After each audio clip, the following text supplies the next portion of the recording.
Hello and welcome back again. My name is Steven and today, welcome back to Patch Notes. Today we'll be covering the League of Legends patch 7.17 and what a patch it is.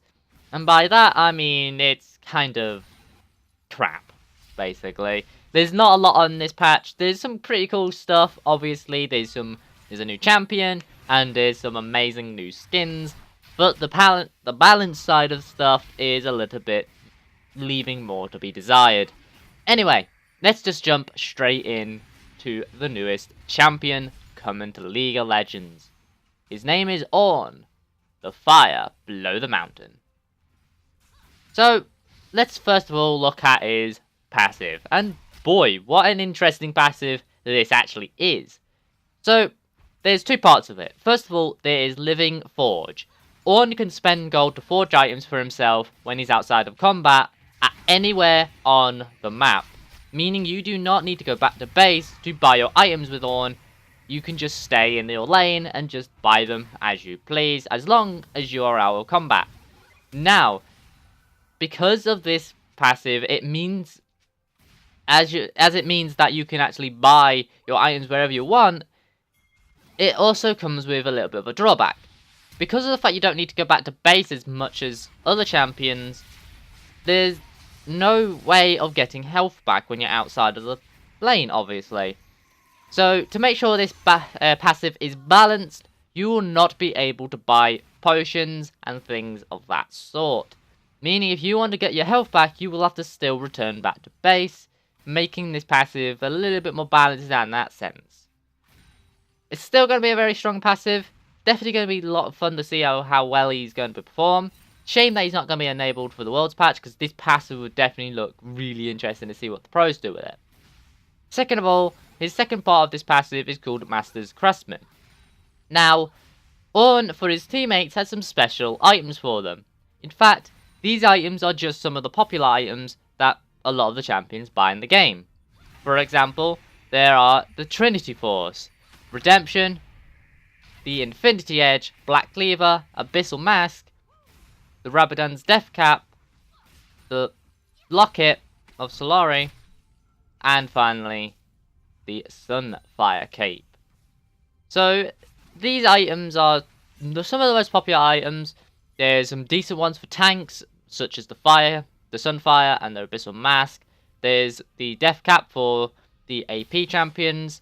There's IE for AD carries and Yasuo and Tryndamere. And then you have the Trinity Force for champions that go that. And then for supports you have the Redemption and the Locket, depending on whether you're a healing or a tank based support. Now, all that these do is just give you extra little bits of stats. They're not that much. They are 1,000 gold extra on top of the items themselves. Other than the support items, they are an extra 500. So, just be aware of that. So, this also means champions such as tanks could also go the Locket route just because it's a bit more cheaper, so they can buy that a lot earlier. And since tanks do go Locket now and then, it's still a very good option for them. So, let's actually get into his abilities now. First of all, we have his Q, Volcanic Rupture. Ornn slams the ground, dealing out a fissure that deals physical damage and slows the enemies.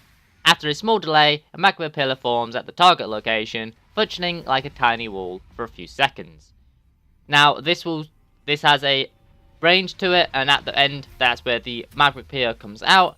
Or if you hit a champion with it, the pillar will form just behind them, as long as they are in range of the ability. So, it's a very interesting this. Doesn't really do too much, to be fair. It's one of his most basic abilities in the entire kit. That's not very unique. Next up, we have his W, called Bellows Breath. Now, Ornn becomes unstoppable, shields himself, and belches out flames. These flames deal a portion of the enemy's current health as magic damage, and enemies struck by the final gout of flame becomes brittle. Ornn's basic attacks knock back brittle targets. Now, brittle is actually a new form of CC. When brittle, enemies suffer a portion of their maximum health as bonus damage when struck by hard CC effects. These CC effects also last a little bit longer on these brittle targets. So it's basically minus tenacity, kind of. way you can think of it is just negative tenacity. Pretty cool. Next up, we have is E, Searing Charge.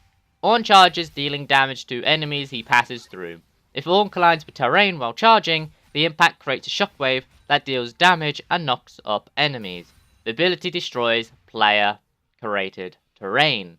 So this actually things like a Nivea Wall, Trundle Pillar, even a Taliyah ult, it will break all of that, which is actually really cool. This is actually the first time we are able to destroy player-created terrain.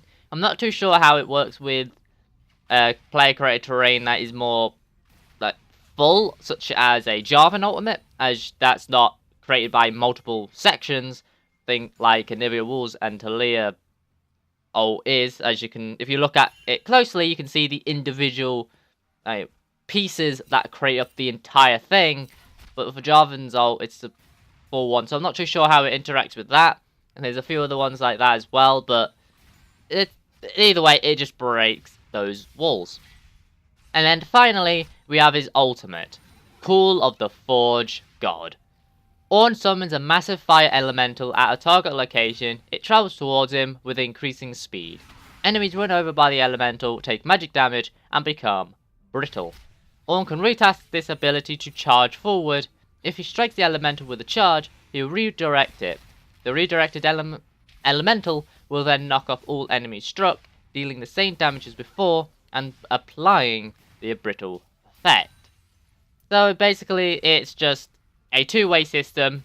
One way becomes brittle, the next one knocks them up, and you can chain this together to create a massive amounts of damage, as you can on each champion apply it twice if you make it go through them on the first charge and then you bounce it back to them, which is pretty cool. Also, because they become brittle, the first time they come through you can make them brittle, second time it will actually do the brittle damage. If you want to know what that is, go back to the W, which is pretty nice. It's a interesting way of doing stuff, and even if they're not brittle, the second charge will always knock up. So you can send it through somebody, make them brittle, knock it off to somebody else to make them brittle, and knock them up if you wanted to, which is pretty cool. So that is Ornn. Pretty cool champion. He's interesting. Definitely can't wait to see how well he's going to favour. So we just got to wait and see for him. So let's jump into skins. So because of the new champion, obviously we have to have a new skin for him. This skin is Thunderlord Ornn. Thunderlord Ornn is a pretty damn cool skin, if you ask me. Next up, we have the new Star Guardian set coming in this patch. For the new 5 champions.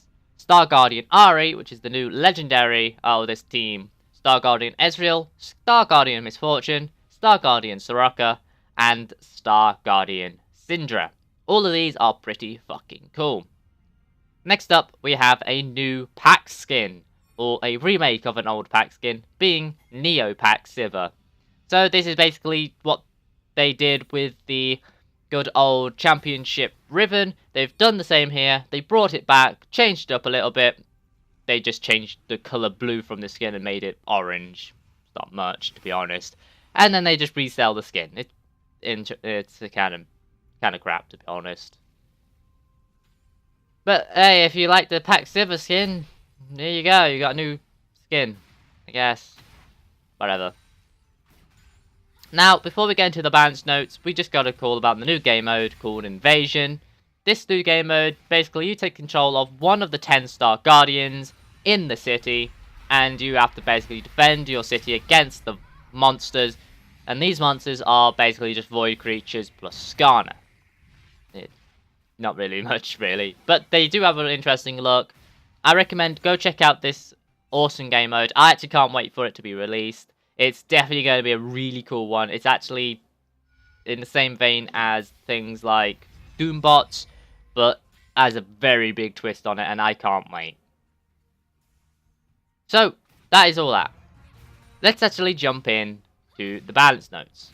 And it's not much. So, just like always, I'll quickly go through all these. And because there's not many, they'll be quite quick. Now, I do want to also say, this patch will also be 3 weeks long instead of the normal 2. So just be aware of that. That 7/18 will be in 3 weeks' time, rather than 2. So, first of all, Draven. Draven's passive, League of Draven. Now, he loses 75% of his stacks rather than the current 50%. Also, the gold or champion kill per stack is now 25 from 50. Ezreal's Q ratio has been increased from 1.1 to 1.25. Not much, it's not going to do anything for Ezreal. Hecarim. Hecarim's E has a new part to it where duration no longer ticks down during the Onslaught of Shadows charge. Also, the Onslaught of Shadows fear duration is now changed based on how far he travels. So it used to be a flat 1 second, it's now from 0.75 to 1.5 seconds based on how far he travels. Next up we have Leona. Leona's passive Sunlight mark duration has now gone down from 3.5 seconds to 1.5 seconds. Also, the damage has changed from 20 to 105 scaling to 25 to 144 scaling. And also her Q cooldown has gone down from 9 to 5 seconds to a flat 6 seconds. Maokai passive no longer procs off wards. Urgot has a few changes where his W Purge now refreshes the duration of the locked on debuff, preventing cases where Urgot could switch targets partway through the Purge's duration. His E, if Urgot casts duration during Purge but fails to toss a champion, Purge will now resume firing for the remainder of its duration a bit earlier than before, as it used to be locked out at 1.35 seconds to now being a flat 1 second. Also, his ultimate, Fear Beyond Death, has had its slow duration and reactivation window increased from 3 seconds to 4 seconds. And finally, Zed, base stats, has had a little bit of a shift, mainly just his attack speed, has gone up from 0.644 to 0.651. Also, his W Living Shadows has had its duration increased from 4.5 seconds to a flat 5 seconds. Now, there are 2 item changes, mainly just one, because Stargottle Stoneplate has had a few bug fixes, just to make it a little bit better to working with Cinderhulk, and also Ardent Sensor had its attack speed buff changed, so instead of going from 20 to 35%, it is now a flat 25%. Also, the health drain buff has gone from 20 to 35 to now being just the flat 25. Not much, definitely a little bit of a nerf, not going to do much. But that is the entire patch. As I said, it is kind of a little bit of a boring patch. Definitely 718 I'm hoping is a better one, but at least we have Ornn and the new Star Guardians to play with. Now, a quick note about Star Guardians, we do know a date that they will be released, and that will be the 7th of the 9th. So just get ready for that date, because that is when the Star Guardians will be released. And this is actually one of the first times we actually have a set in stone release date. So just know about that. Anyway guys, if you've all enjoyed, as always, do the normal YouTubey stuff. And I will see you all next time. Till then everyone, peace out.